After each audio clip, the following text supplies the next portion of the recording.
The Oriental Islands, Philippines. Sa libro ni Antonio D.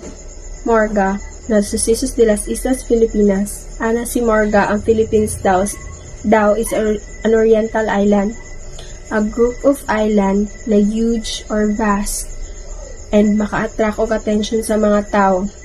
Kanina mga island, located ni siya from west to east. Like, if mag-sail ka from India to Portugal, makita mo siya ng mga island. Kanina mga island, gimension ni Morga, kay Luzon, Mindoro, Tindaya, Kapul, Samar, Cebu, and Mindoro.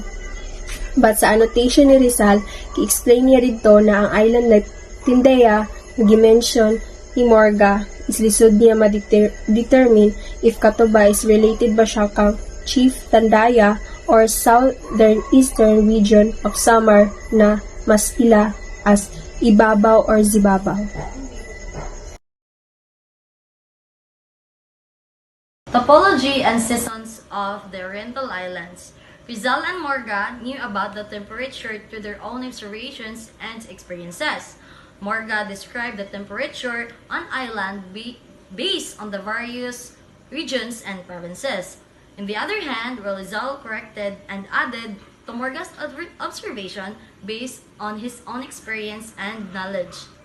So, Morga likely came from the interactions and observations during his time in the Philippines.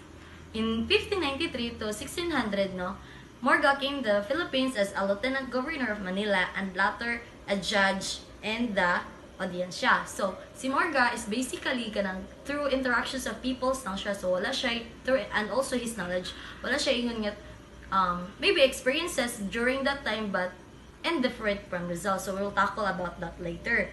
So, Morga's gathered information about the climate change, weather patterns from the different areas in the Philippines. So, as we all know that Morga has a knowledge and experiences based on the various regions and provinces that the weather or the climate based on the based on the based kung asa nakabutang ang usa ka province or ang usa ka region. What is topography means? So topography means is a physical feature of an area such as terrain, elevation, and landforms. Include the shape and the characteristics of the Earth's surface in a particular region or area. So, on the other hand, Rizal based his observations of temperature he likely drew from his own experiences living in the Philippines and his understanding of the local climate to province to provide correction and clarification to Morga's work.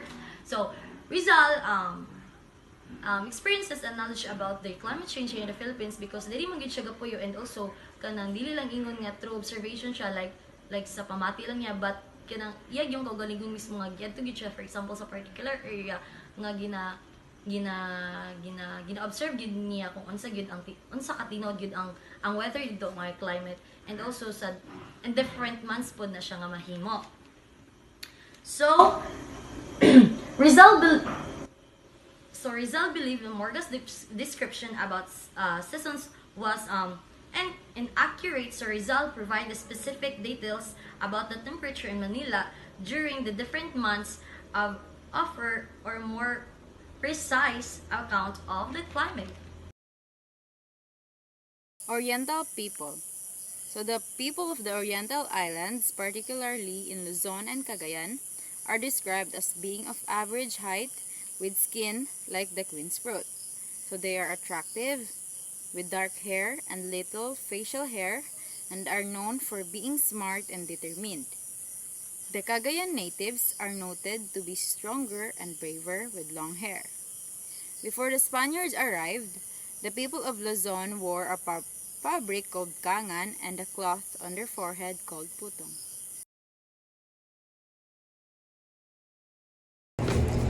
Rizal corrected Morga in his annotation, stating that men and women walk out without outerwear and barefooted.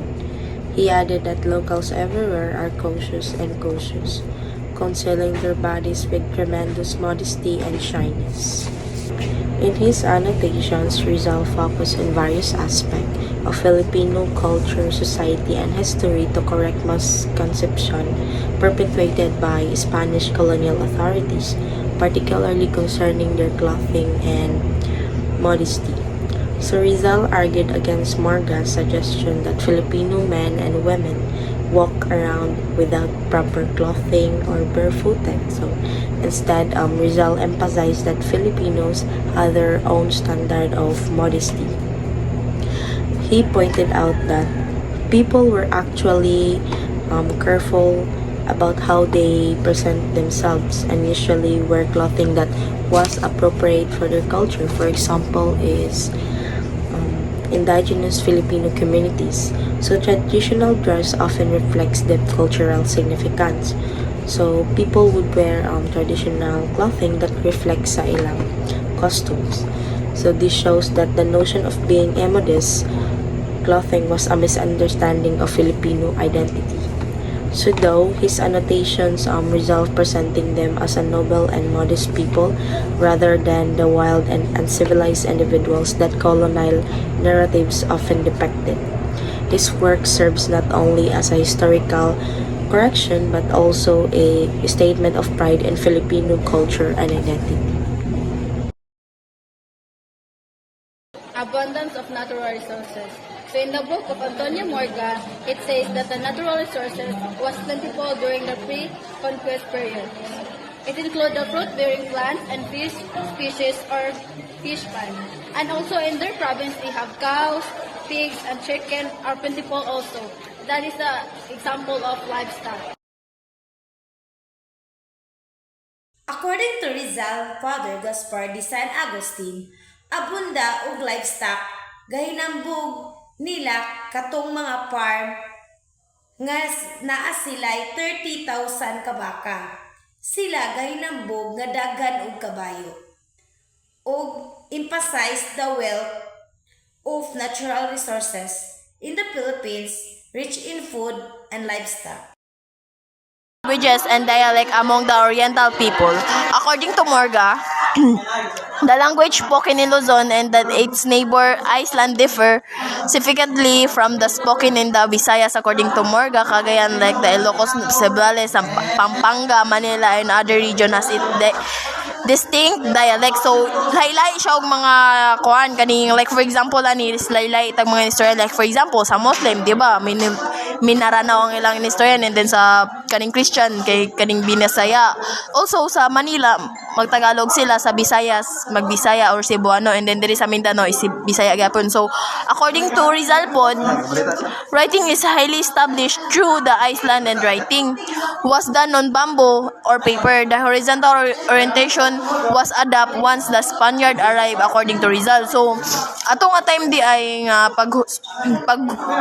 ang pagsulat is gina-establish gyud sa una in every Iceland nag isa the way nga pagsulat sa una is through to bamboo or papel. Also they develop their own writing system, no? So so according to Rizal pod, promote national hero and advocate from the reform and introduce of the Latin alphabet. This legacy continues to shape the literary landscape of the Philippines today with vibrant tradition or literature in various Philippine languages. Customs and other practice of the Oriental people. Sa Morga. The custom of marriage is prominent in Morga's observation. Marriage between the principals and their fellow principals or nobles are common among the natives. The practice of dowry was also prevalent at that time. So example niya ani is ang Muslim. If ever gusto sa laki, ang babae, mao ang tagaan sa kwarta, ari-arian, also if nakay sakyanan.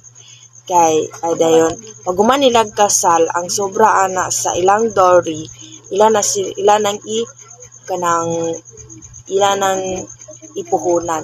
customs and other practices of the Oriental people. According to Rizal, he praised a traditional Filipino custom where children continue to care for their parents even after inheriting property, unlike in some European cultures where children neglect their parents. This Filipino tradition prioritizes family bonds and intergenerational responsibility, promoting familial harmony and respect for elders. Good day, ma'am. I am Mark Philip Biligan, and for my part, ma'am, is nagready ko a short explanation but direct to the point, as always. So, ang pag-annotate ni Dr. Jose Rizal sa Sucesos de las Islas Filipinas ni Antonio de Morga is dili lang siya sa paningkamot nga makabuhat siya sulat para sa kasaysayan or let's say history sa Philippines, but apil pod ang propaganda movement which is advocated siya for the Filipino rights and reforms, so under the Spanish rule. So in this way, ang mga annotation ni Rizal is nahimo og forma or nahimo siya og kaning haligi bitaw ma'am sa pagfight aron in this way is mapalig-on ang identity and the culture sa mga Filipino in a time when the country's history and identity were being overshadowed by the colonial rule. In Rizal annotation. So annotation ni Rizal is kanang iya nung gi-recreate or gilikha og balik ang sa Pilipinas sa una bago ang Hispanic na gusto niya ipakita sa mga natulog nga tao or mga kababayan bitaw or people in the Philippines nga para daw mapukaw daw ang mga garbo sa sa una sa Pilipinas or sa ilang mga lahi.